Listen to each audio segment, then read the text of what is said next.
नमस्कार माझ्या मित्रांनो, मी निवृत्त प्राध्यापक डॉक्टर राजेंद्र रघुवीर देशपांडे आपणा सर्वांचं चरक संहिता मराठी ऑडिओ बुक भाग 4 मध्ये स्वागत करीत आहे. चरक संहिता मराठी ऑडिओ बुक भाग 4. मागील भाग 3 मध्ये आपण चरक संहिता सूत्रस्थान अध्याय 1 दीर्घंजीवितीय अध्याय या अध्यायामधील श्लोक नंबर 44 पासून 49 श्लोकाच्या पहिल्या ओळीपर्यंत श्लोकांचे अर्थ पाहिले आणि त्याच्यावर थोडीशी चर्चा देखील केली. माझ्या मित्रांनो, आपण हे जाणता की मी प्राध्यापक डॉक्टर देशपांडे आयुर्वेदाच्या प्रचारासाठी सातत्याने काहीतरी प्रयत्न करत आहे. त्यामुळे आपल्या सर्वांना विनंती आहे की आपण माझं यूट्यूब चॅनल कृपा करून एकतर सबस्क्राईब करा आणि दुसरी अतिशय महत्त्वाची गोष्ट, आपण जर मराठी जाणकार असाल, मराठी समजत असेल आपल्याला, तर आपण हे आयुर्वेदाचं ज्ञान महाराष्ट्रातल्या कानाकोपऱ्यापर्यंत तर न्या प्रत्येक आयुर्वेदाच्या विद्यार्थ्यांपर्यंत हा ऑडिओ जाईल अशा प्रकारे व्हॉट्सॲपला शेअर करा. एवढंच नव्हे तर जगाच्या पाठीवर जिथे कुठे मराठी बांधव आहेत त्या सगळ्यांपर्यंत हे आयुर्वेदाचं ज्ञान पोहोचण्यासाठी आपण माझे हे ऑडिओ जे आहेत चरक संहितेवरचे ते सातत्याने त्याचं प्रसार करावा, ते व्हॉट्सॲपला शेअर करावेत अशी मी आपणाला नम्र विनंती करतो.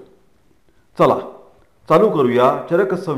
चरक संहिता सूत्रस्थान अध्याय 1 दीर्घंजीविती अध्याय श्लोक नंबर 49 ची दुसरी ओळ.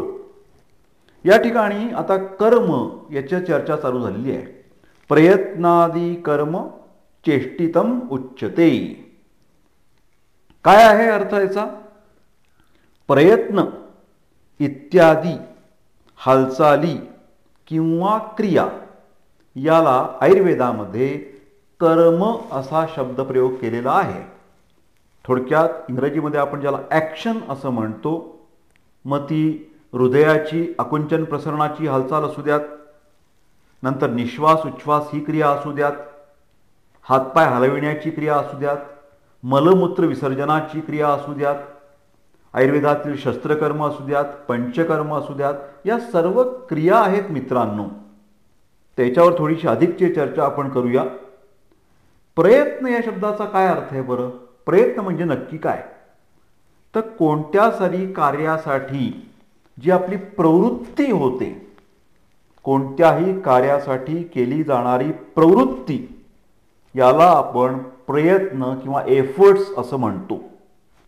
कार्यार्थम प्रवृत्तीही प्रयत्नम वा प्रयत्न. आणि अजून एक कर्म, यालाच अजून एक पर्यायी शब्द आहे, तो म्हणजे चेष्टा. आपण सगळेजण आयुर्वेदाची भाषा समजून घेतोय बरं का. चेष्टा या शब्दाचा अर्थ ही हालचाल, आणि हालचाल म्हणली की गती आली, मुवमेंट. काय आहे गतीचा अर्थ आयुर्वेदानुसार? एका ठिकाणाहून दुसरीकडे एखादा शरीरातला पेशी, मॉलिक्यूल, एखादी गोष्ट एका ठिकाणावरून दुसरीकडे जाणे, स्थानांतर होणं, याला आपण हालचाल असं म्हणतो. थोडीशी जरा अवघड भाषा वापरतोय.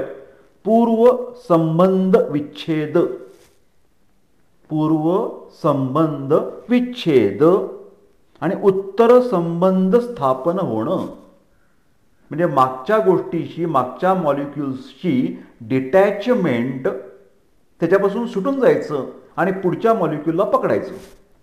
बरोबर आहे की नाही? डिटॅचमेंट आणि अटॅचमेंट हा जो प्रवास आहे त्याला आपण हालचाल, गती, चेष्टा असं म्हणतो. आयुर्वेदामध्ये या चेष्टा किंवा हालचालीचे अनेक प्रकार सांगितले आहेत. त्याच्यातील प्रमुख जे प्रकार आहेत, उत्क्षेपण, अपक्षेपण, आकुंचन, प्रसारण आणि गमन. मित्रांनो लिहून घ्या. आयुर्वेदानुसार गती किंवा कर्म किंवा हालचालींचे प्रमुख 5 भेद. नंबर 1 उत्क्षेपण, नंबर 2 अपक्षेपण, नंबर 3 अकंचन, नंबर 4 प्रसारण आणि नंबर 5 गमन. आता उत्क्षेपण याचा अर्थ वरच्या दिशेला फेकणं. शरीर अवयव किंवा त्या संबंधातली जी द्रव्य आहे ते विशिष्ट पद्धतीने अधोभागापासून अलग करायचे आणि अपवर्ड डिरेक्शनला जायचं असेल तर त्याला उत्क्षेपण असं म्हणतात. आणि उत्क्षेपणाच्या एकदम विरोधी म्हणजे the movement at the direction of downward, गुरुत्वाकर्षणाच्या दिशेने खालच्या बाजूला जी गती होते त्याला आयुर्वेदाने अपक्षेपण असं म्हटलं आहे. कोणत्याही शरीर अवयवांच्या मध्ये जेव्हा संकोच घडतो, कॉन्ट्रॅक्शन, त्याला आकुंचन असं म्हटलेलं आहे. कॉन्ट्रॅक्शन.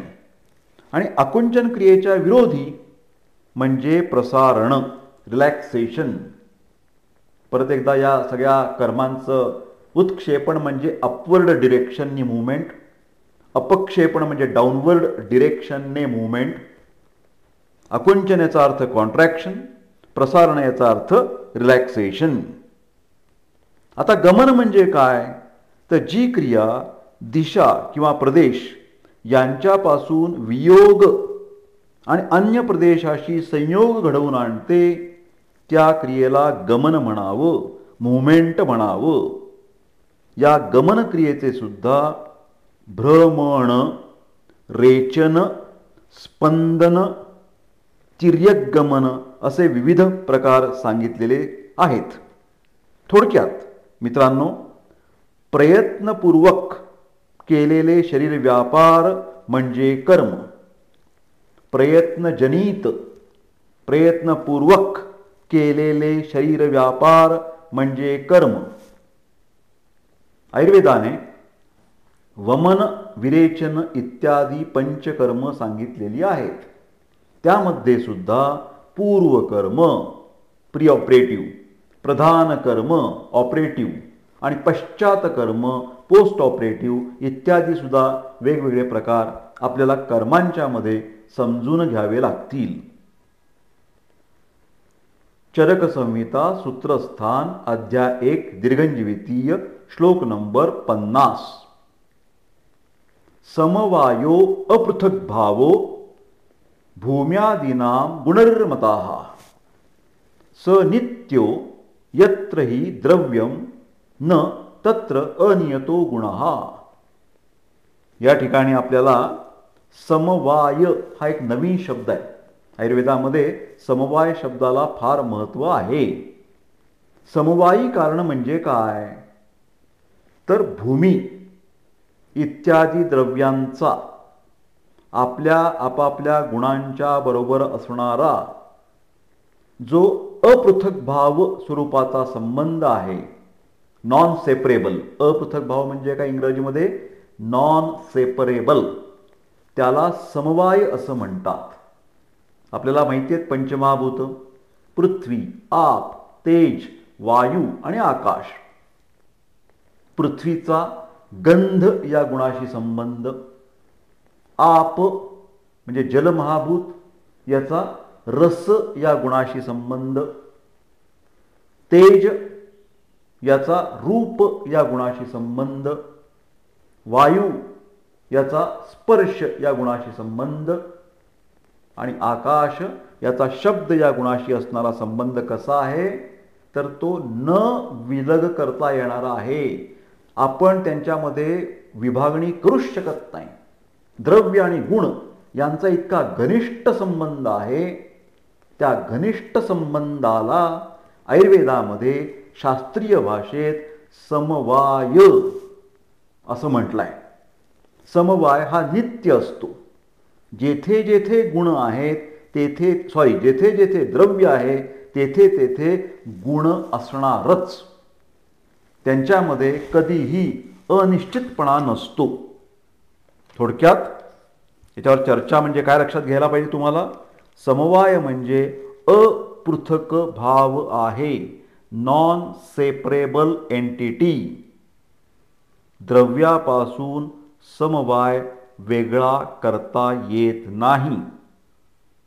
द्रव्य हे आधारभूत आहे आणि त्याच्या आश्रयाने गुण, कर्म, समवाय हे आश्रित असतात. समवाय हा द्रव्याखेरीज राहूच शकत नाही असाच याचा अर्थ आहे.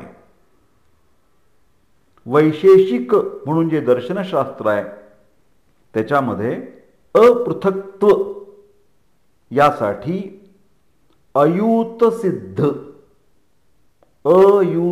सिद्ध असा शब्दप्रयोग वापरलेला आहे. समवाय हा नित्य संबंध आहे आणि म्हणूनच तो अविनाशी आहे. या आत्ताच्या श्लोकामध्ये भूमी असा जो शब्दप्रयोग आला आहे, येथे सर्वच द्रव्यांच्या ठिकाणी असणारा म्हणजे आप, तेज, वायू या सगळ्यांच्या ठिकाणी अपृथक भाव असतो गुणांच्या मध्ये आणि द्रव्यामध्ये. आता म्हणूनच द्रव्याची कशी व्याख्या केली आहे पहा. श्लोक नंबर 51 ची पहिली ओळ.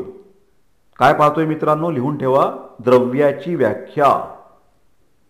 यत्राश्रितः कर्मगुणाः कारणं समवायी यत्तद्द्रव्यम्.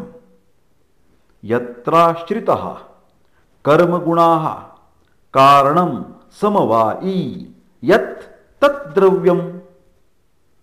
काय अर्थ याचा? ज्यामध्ये कर्म आणि गुण हे आश्रित असतात, म्हणजेच गुण आणि कर्माचे समवायी कारण म्हणजे द्रव्य. गुण आणि कर्माचं समवायी कारण म्हणजे द्रव्य. आता याच्यावर थोडी चर्चा करूया, स्पष्टीकरण ऐकून घेऊया, चर्चा करूया. जो कार्य घडवून आणतो किंवा ज्याच्या उपस्थितीशिवाय कार्य घडतच नाही अशा घटकांना कारण असं म्हटलं जातं. ही जी कारणं असतात ना मित्रांनो, ती आयुर्वेदाने 3 प्रकारची कारणे सांगितली आहेत. 3 प्रकारची कारणे लिहून घ्या.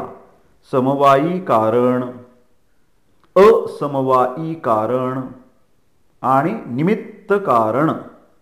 समवायी कारण, असमवायी कारण आणि निमित्त कारण.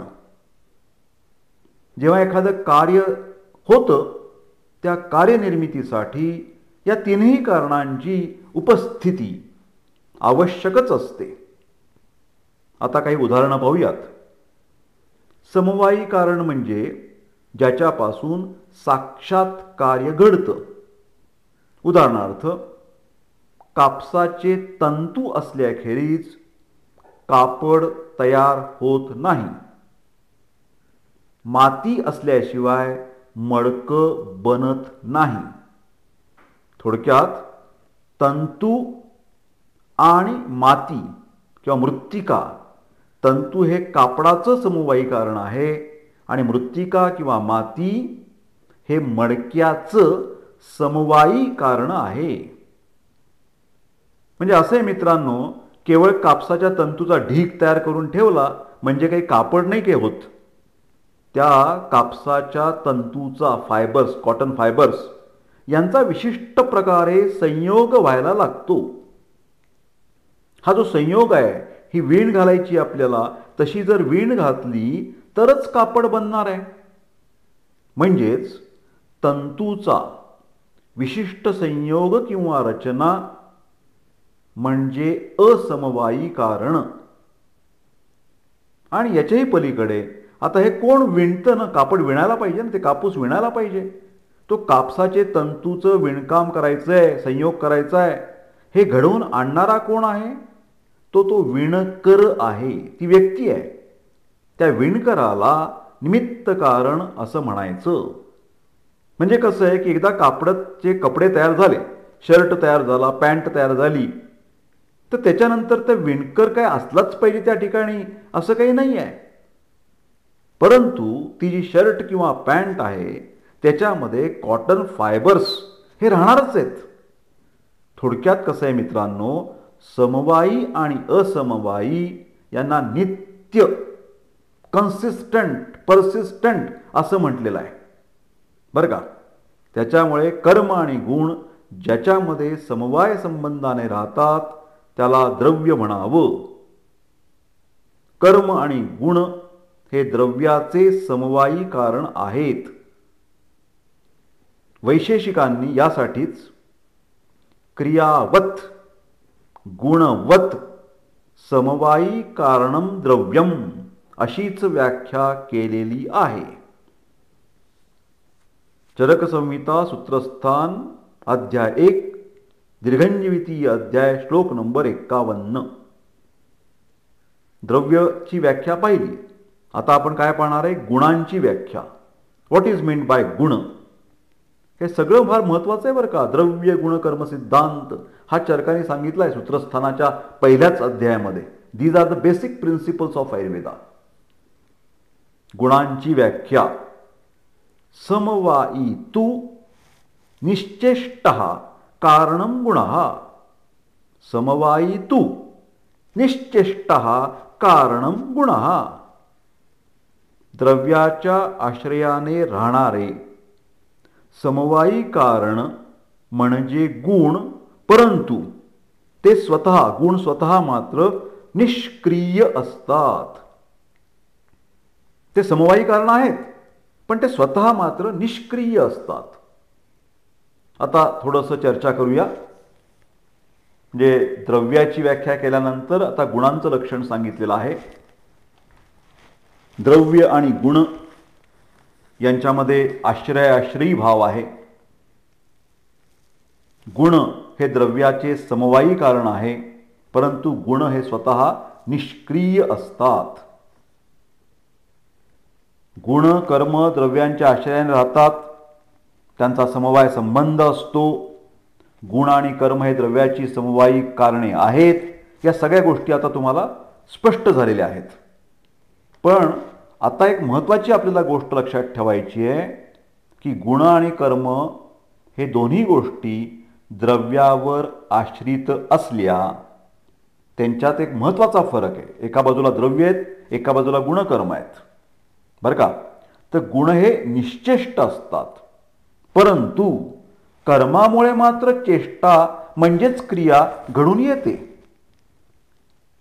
म्हणजे थोडक्यात कर्माशी गुणाचा वेगळा उल्लेख करण्यासाठी, म्हणजे गुण आणि कर्मामध्ये काय फरक आहे हे सांगण्यासाठी गुणांची व्याख्या सांगत असताना 51 नंबरच्या श्लोकामध्ये निश्चेष्ट असा शब्दप्रयोग केला आहे. कर्म म्हणजे चेष्टा, पण गुण स्वतः, गुणांच्या बाबतीत काही हालचालीचा संबंध आहे का? नाही मित्रांनो. त्यामुळे गुण कसे झाले? निश्चेष्ट. असो, आता आपण चरकसंहिता सूत्रस्थान अध्याय 1 52वा श्लोक. आता कर्माची व्याख्या बघा. द्रव्य झालं समजून घेतलं आपण, गुण समजून घेतलं. आता काय चाललंय आपलं? कर्माकडे वाटचाल. कर्माची व्याख्या पाठ करायची मित्रांनो. संयोगेच विभागेच कारणम द्रव्यमाश्रितम कर्तव्यस्य क्रियाकर्म कर्म न अन्यदपेक्षते. संयोगेच विभागेच कारणम द्रव्यमाश्रितम कर्तव्यस्य क्रियाकर्म कर्म न अन्यद अपेक्षते. संयोग, याचा अर्थ मी सांगतोय आता आपल्याला. संयोग आणि विभागासाठी कर्मच कारणीभूत ठरतं. कर्म हे द्रव्याच्या आश्रयाने राहतं. कर्तव्यासाठी केली जाणारी क्रिया म्हणजेच कर्म. कर्तव्यासाठी केली जाणारी क्रिया म्हणजेच कर्म. संयोग आणि विभाग घडवून आणण्यासाठी कर्माला अन्य कोणत्याही साधनाची अपेक्षा असत नाही. कारण स्वतः कर्मच घडवून आणतं ना संयोग आणि विभाग. अजून कोणाचं वेगळं काही गरज आहे? स्वतः कर्मच त्याच्यासाठी केलेलं आहे की जो पूर्व वस्तूच्या पासून विभाग करतो आणि पुढील वस्तूची त्याचा संयोग होतो. One molecule is moving from one end to other end, from north pole to south pole. मग त्याला नॉर्थ पोलला डिटॅच जर झाला तर पुढे पुढे सरकत तो साऊथ पोलपाशी जाऊन धडकेल. तर याच्यामध्ये दोन्ही प्रक्रिया असतात, मागील गोष्टींचं सेपरेशन आणि पुढील गोष्टींची अटॅचमेंट. तरच माणूस पुढे पुढे पुढे पुढे जात राहणार आहे. आता थोडीशी याबद्दल चर्चा करूया. कर्म लक्षण सांगितलं आहे श्लोक नंबर 52 मध्ये. कर्म म्हणजेच कार्य एकाच वेळेला संयोग आणि विभाग याला कारणीभूत असतं. पूर्व पदार्थांपासून वियोग घडल्याखेरीज उत्तर म्हणजेच नंतरच्या पदार्थाशी संयोग शक्यच नाहीये. आता आपण उत्क्षेपण प्रक्रिया बघूया बरं का. म्हणजे माझ्या हृदयातून रक्त वरच्या दिशेला फेकल्या जातं, बरोबर आहे की नाही, ब्रेनपर्यंत, मेंदूपर्यंत. मग हे जे रक्त फेकल्या जातं ते कुठनं फेकतो? लेफ्ट व्हेंट्रिकलपासून फेकतो. मग लेफ्ट व्हेंट्रिकलला चिकटलेला जो ब्लड मॉलिक्यूल आहे तो सेपरेट होतो आणि पुढे पुढे जातो, वरती ब्रेनपर्यंत जातो. म्हणजे उत्क्षेपण होतं तेव्हा खालच्या भागाशी वियोग आणि पुढच्या भागाशी संयोग. हीच गोष्ट तुम्ही अपक्षेपणालाही लावू शकता की हृदयापासून ते ब्लड मॉलिक्यूल सेपरेट होतात आणि तुमच्या पायाच्या बोटांपर्यंत पोहोचतात. अपक्षेपण झालं. तर यासाठी म्हणूनच संयोग आणि वियोग याचा नेहमी एकत्रित उल्लेख केला जातो. आता कर्म हा जो शब्द आहे ना, कर्म म्हणजे हालचाल, क्रिया, ॲक्टिव्हिटी, याच्यासाठी अनेक पर्यायी शब्द आहेत. कर्म शब्दामध्ये दैव किंवा अदृष्ट यासाठी सुद्धा हा शब्द वापरला जातो, दैवासाठी किंवा अदृष्ट गोष्टींसाठी. परंतु आत्ता आपल्याला आयुर्वेद हे प्रॅक्टिकल सायन्स आहे, तेव्हा तिथे कर्माची व्याख्या करताना एक स्पेसिफिक त्यांनी परिभाषा वापरली आहे. ही सुद्धा एक डेफिनेशन पाठ करा. कर्तव्यस्य क्रियाकर्म असं आपण नेहमी म्हणायचं. कर्तव्यस्य क्रियाकर्म. ऐहलौकिक कर्माचं लक्षण आहे, पारलौकिक कर्मांचं हे लक्षण नाही. आता ऐहलौकिक कर्म जी असतात त्याचे परत 3 प्रकार करू शकतो आपण.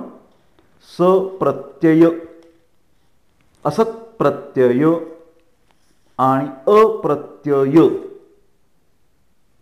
हे सगळे कर्मांचेच प्रकार बोलतोय बरं का मी. इहलौकिक कर्मांचे 3 भेद मी तुम्हाला सांगितले. पारलौकिक कर्मांबद्दल, नशिबाबद्दल, दैवाबद्दल, अदृष्ट कर्मांबद्दल आपण चर्चा करूया नको. आपण आता इहलोकात राहतो आहोत. या लोकांवरती या ठिकाणी होणारी जी कर्म आहेत ती 3 प्रकारची आहेत. सप्रत्यय, असत्प्रत्यय आणि अप्रत्यय. सत्प्रत्यय म्हणजे काय? बुद्धिपूर्वक, जाणीवपूर्वक केलेलं कर्म, ज्याच्यामध्ये आचार रसायन, एथिकल कोड ऑफ कंडक्ट याचाही संबंध येईल. आता असत्प्रत्यय म्हणजे काय? तर सत्प्रत्ययाच्या एकदम अपोजिट, चांगलं वागणं आणि वाईट वागणं, ज्याला आपण प्रज्ञापराध असं म्हणतो. धी धृती स्मृती विभ्रष्टः यत् कुरुते अशुभम प्रज्ञापराधम तम विद्यात सर्व दोष प्रकोपणम. ते प्रज्ञापराध नावाची जी काही कर्म आहेत त्याला असत्प्रत्यय असं म्हणलं जातं. आणि म्हणजे काही आपण चांगल्या बुद्धिपूर्वक गोष्टी करतो, काही गोष्टींमध्ये आपली बुद्धी व्यवस्थित चालत नाही, आणि काही जी कर्म असतात त्याला अप्रत्यय म्हणजे आपोआप घडणारी कर्म. उदाहरणार्थ गुरुत्व, एखाद्या ठिकाणचा वेग, या गोष्टी या आपोआप घडत असतात. आपल्या शरीरामध्ये सुद्धा तुम्हाला माहिती आहे व्हॉलेंटरी आणि इनव्हॉलेंटरी नावाच्या मुवमेंट्स असतात, बरोबर आहे की नाही. म्हणजे उदाहरणार्थ हात आणि पाय हलवणं ही सत्प्रत्यय झालं, बरोबर आहे. पण अप्रत्ययाचा अर्थ काय की माझं हृदय चालवणं हे माझ्या हातातली गोष्ट नाही आहे, ती आपोआप घडणारी गोष्ट आहे. तर या प्रकारच्या ज्या गोष्टी असतात त्याला आयुर्वेदात सुद्धा सत्प्रत्यय, असत्प्रत्यय आणि अप्रत्यय नावाचे शब्दप्रयोग काही ठिकाणी केले गेलेले आहेत. थोडक्यात माझ्या मित्रांनो, आत्तापर्यंत आपण सामान्य इत्यादी 6 पदार्थांचा चर्चा किंवा उहापोह केला असं म्हणावं लागतं. आता आपण पुढे जाणार आहोत. चरकसंहिता सूत्रस्थान अध्याय 1 दीर्घंजीवितीय याच्यामध्ये 53 नंबरच्या श्लोकामध्ये काय सांगितलंय? फार महत्त्वाचा श्लोक आहे बरं का. आयुर्वेदाचं प्रयोजन. हे आयुर्वेद शास्त्र का शिकायचं आपण सर्वांनी? त्याचं छानपैकी याचं चरकाने स्पष्टीकरण दिलंय. कार्यम धातु साम्यम इह उच्यते. धातु साम्य क्रियाच उक्ता तंत्रस्य अस्य प्रयोजनम. पहिली ओळ काय सांगते की ही जी कार्य आहेत, कर्म आहेत, ती कुठली आहे? तर कार्यम धातु साम्यम, धातूंना साम्यावस्था आणावयाची. Equilibrium, balanced state. Homeostasis, homeostasis म्हणजे फिजिओलॉजी, शारीर क्रिया, क्रिया शारीर. सगळं कसं बॅलन्स्ड पाहिजे. समदोषा समाग्निश्च समधातू मलक्रिया. हा बॅलन्स आपल्याला निर्माण करायचा आहे मित्रांनो. पण धातू साम्य क्रिया असं म्हणत असताना या ठिकाणी केवळ धातू म्हणजे सप्त धातू, रस, रक्त, मांस, मेद, अस्थि, मज्जा, शुक्र एवढेच नाहीत. हे तर आहेतच. पण या ठिकाणी धातू साम्य म्हणजे करायचं म्हणजे काय? तर दोष, धातू, अग्नी, मल या सर्वच भावपदार्थांच्या मध्ये आपल्याला साम्यावस्था आणावयाची आहे, टिकवायची आहे. आणि पुढे असं म्हणतायत, धातु साम्य क्रियाचे उक्ता तंत्रस्य अस्य प्रयोजनम. इथे तंत्र म्हणजे कुठलं तंत्र? सायन्स कुठलं आहे? आयुर्वेद सायन्स. प्रयोजन म्हणजे काय आहे? उद्दिष्ट आहे. माझ्या आयुर्वेदाचं हे उद्दिष्ट आहे की मला धातु साम्य क्रिया मेंटेन करायची आहे. आता हेच गोष्ट धातु साम्याबाबत वाग्भटाने सुद्धा सांगितलेलं आहे. काय सांगतोय तो? विकारो धातु वैषम्यम साम्यम प्रकृतिरुच्यते. विकार, आजारपण, डिसीज म्हणजे काय? तर धातूंच्या मध्ये वैषम्य, काहीतरी वृद्धी तरी असेल, ऱ्हास तरी असेल. आणि याच्या उलट साम्यम प्रकृतिरुच्यते. फिजिओलॉजी म्हणजे इक्विलिब्रियम, फिजिओलॉजी म्हणजे साम्य, फिजिओलॉजी म्हणजे बॅलन्स, फिजिओलॉजी म्हणजे होमिओस्टॅसिस. त्याचप्रमाणे आयुर्वेदाचं प्रयोजन हेच सांगितलंय, स्वस्थस्य स्वास्थ्य रक्षणम आतुरस्य व्याधी परिमोक्षः. धातुसाम्य टिकवायचं स्वस्थ वृत्ताच्या द्वारे, दिनचर्या, ऋतुचर्या. आणि वैषम्य जर झालं तर ते दूर करायचं. आणि एक महत्त्वाची गोष्ट लक्षात ठेवा मित्रांनो, या ठिकाणी धातू शब्द केवळ रस इत्यादी 7 धातूंसाठी नसून तो दोष, धातू, मल सगळ्यांनाच, सगळेच घटक त्याच्यामध्ये धातू शब्दामध्ये आलेले आहेत. म्हणून असंही आयुर्वेदात सांगितलंय, ते सर्वे अपि धातवाः, ते सर्वे अपि धातवाः असं याचं एकत्रित वर्णन मिळतं.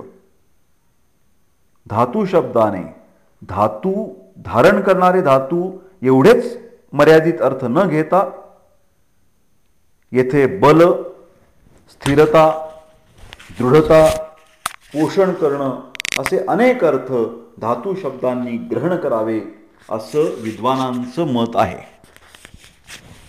मित्रांनो, चरकसंहिता सूत्रस्थान अध्याय 1 दीर्घंजीविती अध्यायामध्ये श्लोक नंबर 54 कडे आता आपली वाटचाल सुरू आहे. हाही अतिशय महत्त्वाचा श्लोक आहे आपल्या व्यवसायाच्या दृष्टीने, परीक्षेच्या दृष्टिकोनातून. या ठिकाणी प्रश्न लिहून घ्या. LAQचा प्रश्न आहे हा, लॉंग आन्सर क्वेश्चन. रोगाची त्रिविध कारणे सांगा.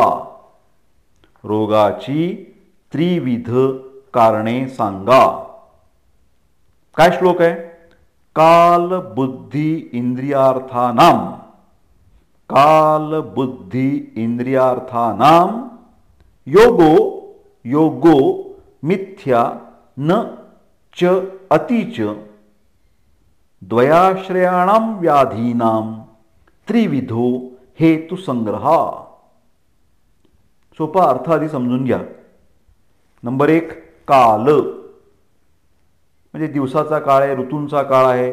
नंतर बुद्धी आणि इंद्रिय यांचा त्यांच्या त्यांच्या विषयांशी अयोग म्हणजे नो कॉन्टॅक्ट, अतियोग एक्सेसिव्ह कॉन्टॅक्ट आणि मिथ्यायोग चुकीचा कॉन्टॅक्ट असा जर झाला तर सर्व शारीर आणि मानस व्याधींचं ते कारण आहे. थोडक्यात शरीर आणि मानस, फिजिकल अँड सायकोलॉजिकल डिसिजेस या 2 प्रकारच्या रोगांची ही त्रिविध कारणं आहेत. प्रश्न परत लक्षात ठेवा, रोगांचे त्रिविध हेतू सांगा. निरनिराळी दार्शनिक जी शास्त्रे आहेत, सांख्य आहेत, वैशेषिक आहेत, त्यांच्यामध्ये सामान्य कारणांचा चर्चा केल्यानंतर आता आयुर्वेदाच्या दृष्टिकोनातून जी काही कारणं आहेत त्या चर्चेची या सूत्रानं सुरुवात करून दिलेली आहे. आपल्याला कल्पना आहे, हेतू, लिंग आणि औषध ही आयुर्वेदाची त्रिसूत्री आहे. हे आपण याच अध्यायाच्या सुरुवातीला पाहिलं. आता यामधल्या हेतू, लिंग आणि औषध याच्यामध्ये प्रथम जो पार्ट आहे हेतू, कारण, त्या संदर्भातला हा श्लोक आहे. काय श्लोक आहे सांगितलेला आहे की काल, बुद्धी आणि इंद्रिय यांचा हीन, अति किंवा मिथ्यायोग हे सर्व रोगांचं मूलभूत कारण असतं. याची काही उदाहरणं आता आपण पाहूयात. अयोग म्हणजे काय? पूर्णपणे अभाव किंवा प्रमाणतः कमी असणं, तुलनेने कमी असणं. दुसरा शब्द आहे अतियोग.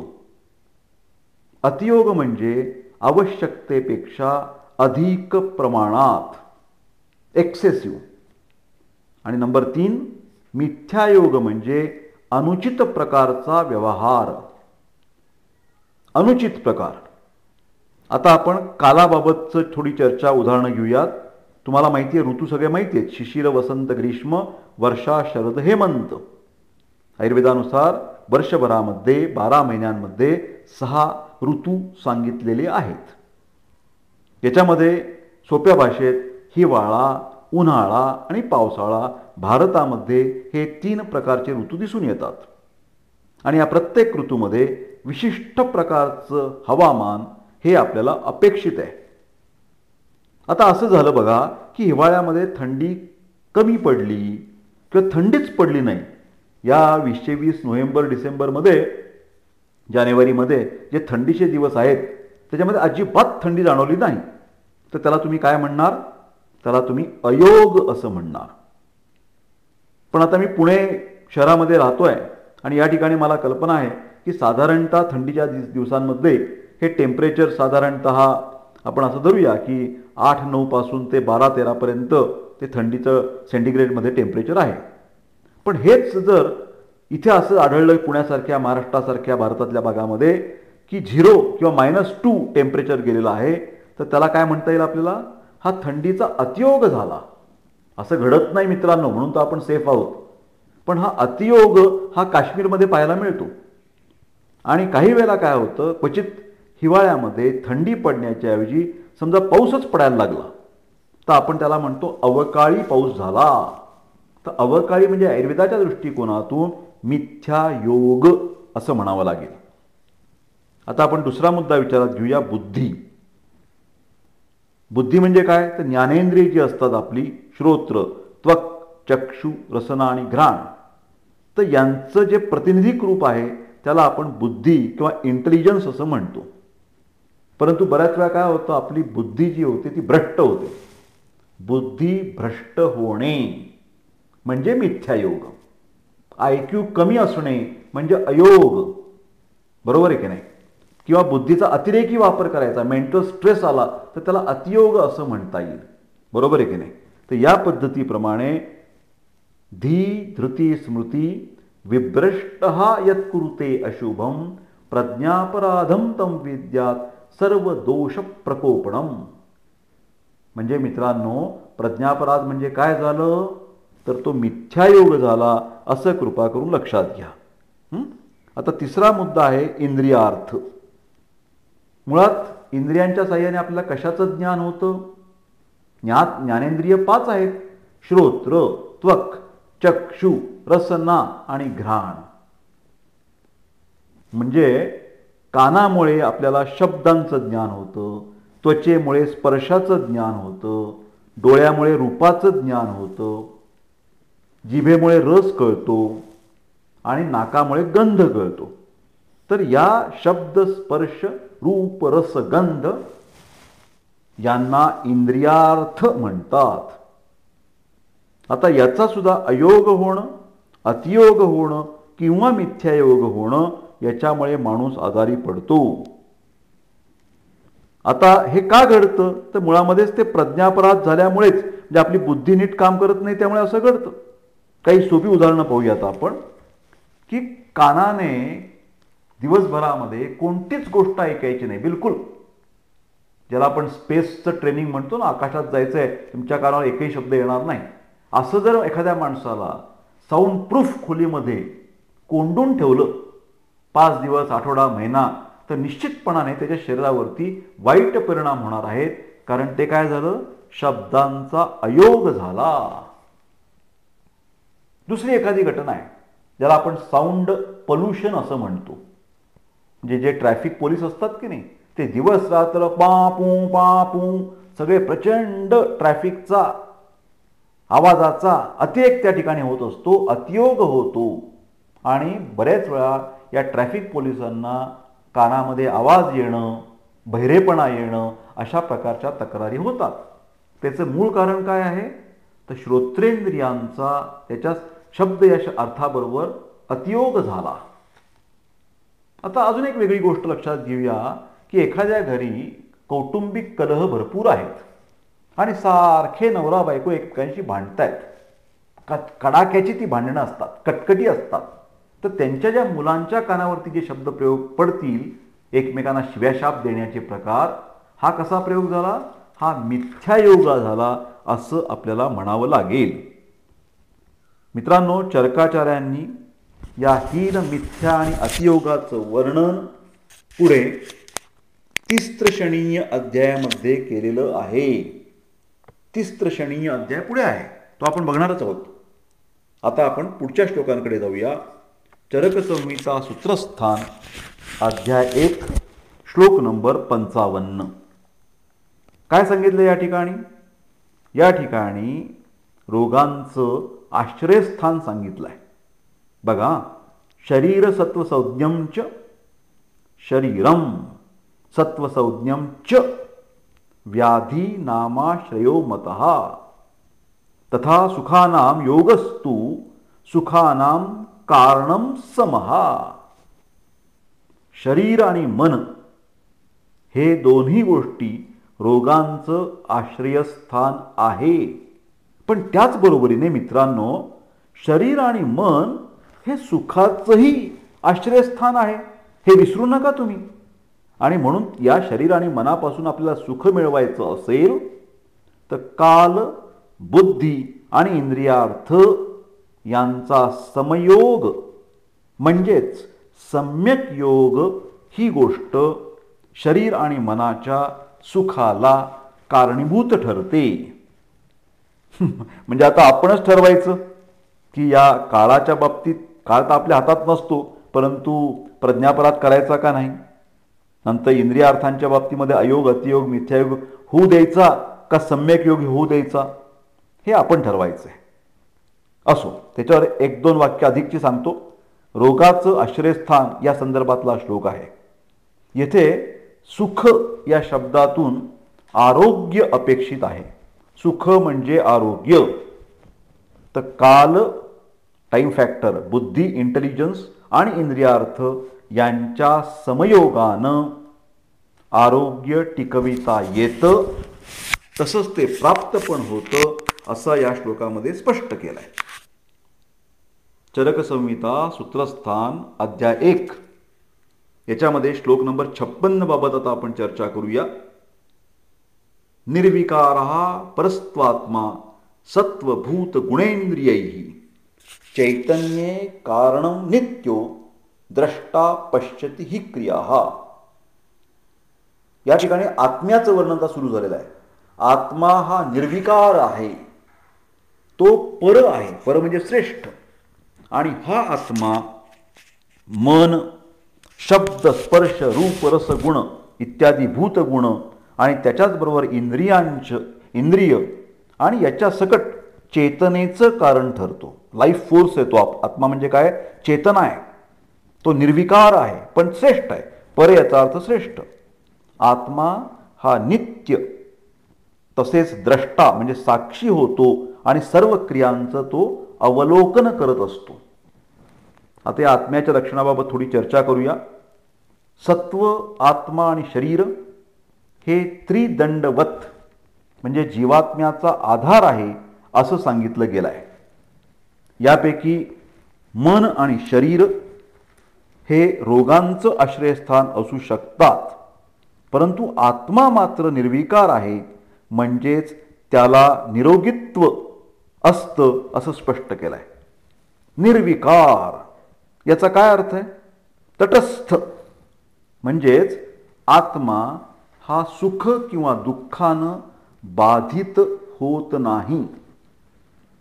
आत्मा हा शब्द व्यवहारामध्ये शरीरासाठी वापरला जातो. उदाहरणार्थ सुखात्मा, दुःखी आत्मा वगैरे. याचं कारण असं आहे, हे खरं तर टेम्पररी ॲडजस्टमेंट आहे. आत्म्याला मनाच्या उपस्थितीशिवाय द्रष्टत्व नाही.